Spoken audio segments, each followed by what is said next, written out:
अस्सलाम वालेकुम। ये हमारे सईद हनान भाई हैं गुजरात से, और ये अंगोरा जा रहे हैं इनके पास।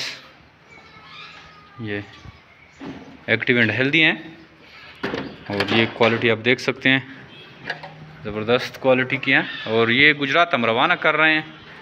2 फीमेल हैं, 1 मेल है। हमारा जो पैकेज चल रहा था उसी में है, उसी की ऑलरेडी हमारे एग्रीमेंट मेंबर हैं और ये मज़ीद उनके पास जा रहे हैं। हमारा जो ईद पैकेज था उसके कार्गो अभी तक ख़त्म नहीं हुए। हाँ, मज़ीद भी कई दिन तक चलते रहेंगे। कुछ लोग यहीं से उठा के लेके जा रहे हैं और कुछ को हम कार्गो कर रहे हैं। बहुत ही ज़्यादा बुकिंग हुई थी उसमें, जिसमें हमारे कुछ पैकेजेस जो हैं क्लोज़ हो गए हैं और कुछ अभी तक चल रहे हैं। तो अगर आप उन ईद पैकेजेस से रह गए हैं तो अभी जमेर बिट फार्म पाकिस्तान से रब्ता करें और किसी भी एक पैकेज में बुकिंग करके अपना आर्डर अपने हिसाब से मंगवा लें।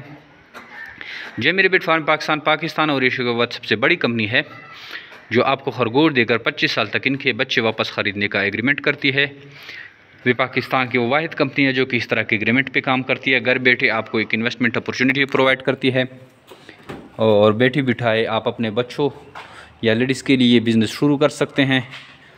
एज ए पार्ट टाइम आप अपनी जॉब करें, अपने पैसे कमाएं और साथ साथ पार्ट टाइम में ये आपकी जॉब की जितनी भी सैलरी है उससे आपको डबल मुनाफा करके दे सकते हैं। तो पाकिस्तान के जो हालात हैं, इसी हालात को मद्देनज़र रखते हुए खरगोश फार्मिंग आपके लिए बेहतरीन मौका है। खरगोश फार्मिंग को चूज़ करें और घर बैठे लाखों रुपये मुनाफा हासिल करें। थैंक यू, अस्सलाम।